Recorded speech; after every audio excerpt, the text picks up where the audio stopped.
Welcome to Kapil Chits. This is Kapil Chits advisor Dumparaju. ఈరోజు మనం మాట్లాడుతున్న టాపిక్ ఏంటంటే చిట్స్ యొక్క పూర్తి వివరాల గురించి మనం ఈరోజు మాట్లాడుతున్నామండి. సో మనకు కపిల్ చిట్స్ మీకు ఆల్రెడీ తెలిసిందే. కపిల్ గ్రూప్లో one of the chit fund అనేది గ్రూప్ ఆఫ్ కంపెనీలో one of the chit. So ఈ చిట్స్ అనేది మనకి ఏంటంటే 44 years నుంచి మనకి ఏంటంటే ట్రస్ట్ సర్వీస్ ఇస్తున్నటువంటి కంపెనీ అండి కపిల్ చిట్స్. సో ఇందులో మనకి ఏంటంటే లాస్ట్ 3 years నుంచి మనకి ఏంటంటే ఫస్ట్ 1 lakh నుంచి 1 crore వరకు మనకి చిట్స్ అనేది ఆన్లైన్లో అందుబాటులో ఉండడం జరుగుతుంది.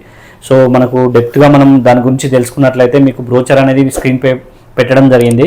ఇందులో మీరు చూడొచ్చు మనకి ఏంటంటే చిట్ వాల్యూ అనేది మనకు 1 lakh నుంచి 1 year వరకు ఇవ్వడం జరిగింది. అదేవిధంగా మా దగ్గర అవైలబుల్ ఉన్నటువంటి పీరియడ్స్ ఏంటంటే 25 months, 30 months and 40 months, 50 months ఇది మనకి చిట్ పీరియడ్ అనేది ఉండడం జరుగుతుంది. సో అదేవిధంగా మనకి ఏంటంటే బ్రోచర్లో మ్యాక్సిమం మినిమం అనేది పెట్టడం జరిగింది. మినిమం అమౌంట్ అంటే మనకు షార్ట్ టర్మ్లో ఉన్న వాటికి మినిమం అమౌంట్లు డ్రా సిస్టమ్ ఉన్నంత వరకు మినిమం అమౌంట్ పడుతుందండి. సో డ్రా తర్వాత మనకి ఓపెన్ వచ్చినంత వరకు అంటే పెరుగుతూ మనకు లాస్ట్కు మ్యాక్సిమం పడుతుంది. అంటే ఇక్కడ బ్రోచర్లో మనం మెన్షన్ చేసాము ఆల్రెడీ స్క్రీన్లో మనకు మినిమం మ్యాక్సిమం పెట్టడం జరిగింది. మినిమం అనేది ఆ చిట్టి కంటే అంతకంటే తక్కువ ఉండదు, మ్యాక్సిమం కంటే అంతకంటే పెరగదు. సో మీరు కట్టే అమౌంట్ స్టార్టింగ్లో మినిమం కడతారు, తర్వాత మధ్యలో వచ్చినప్పుడు ఏంటంటే కొద్దిగా ఇంక్రీజ్ అవ్వకుంటూ లాస్ట్కు ఫుల్ పేమెంట్ అనేది జరగడం జరుగుతుంది. సో ఏ చిట్టికైనా సరే మనకు first EMI and third EMI అనేది ఫుల్గా ఉండడం జరుగుతుంది. సో అదేవిధంగా మనకి ఏంటంటే బిడ్ పేబుల్ ఇది స్టార్టింగ్లో డ్రాలో ఉన్నంతసేపు మనకి ఏంటంటే మినిమం బిడ్ వస్తుందండి. సో తర్వాత ఏంటంటే మ్యాక్సిమం బిడ్ అంటే మధ్యలో ఈ బిట్వీన్లో జరుగుతుంది. అంటే ఎగ్జాంపుల్గా మీకు 1 lakh చిట్టి మనం స్క్రీన్లో చూసినట్టు 25 months తీసుకుంటే మీరు స్టార్టింగ్ 5 months దాకా డ్రా ఉంటుందండి. అంటే 25, 30 మినిమం 5 months డ్రాలో ఉంటుంది. ఈ డ్రాన్ అనేది ఆన్లైన్లో స్పిన్నింగ్ సిస్టమ్ ఉంటుంది. సో అదేవిధంగా ఆ డ్రాలో ఉన్నప్పుడు మనకు 70,000 ఇస్తారండి. సో ఆ డ్రా నుంచి మనకి ఏంటంటే ఓపెన్ అయిన తర్వాత మనకి ఏంటంటే 75, 80, 85 ఇలా ఇంక్రీజ్ అవ్వకుంటూ లాస్ట్కు 95,000 అనేది మీకు ఇవ్వడం జరుగుతుంది. సో ఏంటంటే ఇక్కడ మినిమం అండ్ మ్యాక్సిమం అంటే మినిమం 70,000, మ్యాక్సిమం 95,000 అనేది రావడం జరుగుతుంది. మధ్యలో అనేది ఫ్లెక్సిబుల్ అవుతుందండి. సో ఈఎంఐ కూడా అంతే అవుతుంది. ఇక్కడ ఈఎంఐ మినిమం 3,000, మ్యాక్సిమం 4,000 కాబట్టి ఈ బిట్వీన్లో ఉంటుంది.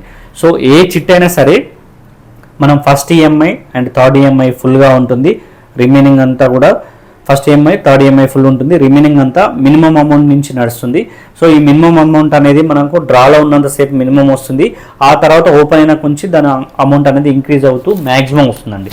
సో ఈ బిట్వీన్లోనే మనం పేమెంట్ అనేది రావడం జరుగుతుంది. అదేవిధంగా మనకు ఒక ఎగ్జాంపుల్గా ఒక 10 lakh చిట్టి మనం తీసుకున్నట్లయితే 10 lakhs 50 months మీరు తీసుకున్నట్లయితే ఏంటంటే 20,000 మనకు ఫుల్ పేమెంట్ అండ్ 13,200 అనేది మినిమం అమౌంట్. సో ఈ అమౌంట్ మొత్తం మీరు అప్రాక్సిమేట్లీ మీరు చూసుకున్నట్లయితే లాస్ట్ వరకు మీరు చూసుకున్నట్లయితే మీరు 7,50,000 దాకా మీరు పేమెంట్ చేయాల్సి ఉంటుందండి. సో లాస్ట్ మీకు 950 అనేది రావడం జరుగుతుంది. అక్కడ 2 lakhs దాకా మీకు డివిడెండ్ రావడం జరుగుతుంది ఎగ్జాంపుల్గా తీసుకున్నట్లయితే. సో ఇక్కడ స్టార్టింగ్లో లిఫ్ట్ చేసుకున్న వాళ్ళకి ఏంటంటే ఈ డ్రా సిస్టమ్ ఉంటుందండి. 50 months అన్నప్పుడు మనకు మినిమం ఒక 10 months వరకు డ్రాలో ఉంటుంది. ఈ డ్రాలో ఉన్నంత వరకు మీకు ఏంటంటే 6 lakhs రావడం జరుగుతుంది. ఈ 6 lakhs అనేది మీరు తీసుకున్నట్ట 750 మీరు లాస్ట్ కడుతున్నారు కాబట్టి మీకు అప్రాక్సిమేట్లీ మీకు ఏంటంటే 70 paisa 80 paisa అనేది మీకు ఇంట్రెస్ట్ రేట్ పడుతుంది. సో మధ్యలో తీసుకున్న వాళ్ళకి ఏంటంటే నో ప్రాఫిట్ నో లాస్ అండి. సో మీరు తీసుకుంటే ఎంత తీసుకుంటే అంత కట్టాల్సి వస్తుంది. సో మీకు టోటల్ అమౌంట్ ఒకటేసారి వస్తుంది. సో మీకు ఎంత అయితే పేమెంట్ ఉందో అంత పేమెంటే పడుతుంది కాబట్టి ప్రాఫిట్ అండ్ లాస్లో ఉండరు. సో అదేవిధంగా లాస్ట్ తీసుకున్న వాళ్ళకి మినిమం 1 rupee అనేది మనకి ఈజీగా వర్కౌట్ అనేది జరుగుతుంది. సో చిట్స్ అనేది ఏంటంటే మీరైతే ఏదైతే మీ గ్రూప్లో మీరు ఏమైనా కావాలి మీకు ఇంట్రెస్ట్ ఉంటే మంత్లీ ఇంత కట్టగలుగుతున్నారు అనుకుంటే మీరు స్క్రీన్పై ఉన్నటువంటి మొబైల్ నెంబర్కి డయల్ చేయండి. సో మా పర్సన్ ఆన్లైన్ అయినప్పటికీ కూడా మీకు కంపల్సరీ మీరు ఏడున్నా సరే మీకు లొకేషన్ పెట్టగలిగితే ఆ లొకేషన్కి మా ఎగ్జిక్యూటివ్ అయినా నేనైనా సరే ఎవరైనా వచ్చి మీకు పూర్తిగా వివరించడం జరుగుతుంది. మీ దగ్గరనే మీకు ఏంటంటే అప్లికేషన్ ఇవ్వడం జరుగుతుంది. అప్లికేషన్ ఫిల్అప్ చేసుకున్నాక మీకు అక్కడే రిసిప్ట్ ఇవ్వడం జరుగుతుంది. మిగతాది ఏంటంటే యాప్ ద్వారా పేమెంట్ చేయొచ్చండి. నెక్స్ట్ నుంచి మీకు ఏంటంటే యాప్ ద్వారా మీరు పేమెంట్ ఇన్స్టాల్మెంట్ చేసుకోవచ్చు. ఎవ్రీథింగ్ మీకు ఏంటంటే యాప్లో ఉంటుంది. మీకు ఎవ్రీ మంత్ ఎంత ఈఎంఐ వస్తుంది ఏంటి అనేది అందులో మీకు ఏంటంటే క్లియర్గా మెన్షన్ చేయడం జరుగుతుంది. సో మీకు ఏంటంటే ఇంకా మోర్ డీటెయిల్స్ కోసం స్క్రీన్పై ఉన్నటువంటి మొబైల్ నెంబర్కి డయల్ చేయండి. ఈ పూర్తి వివరాలు అందించడం జరుగుతుంది. Thank you.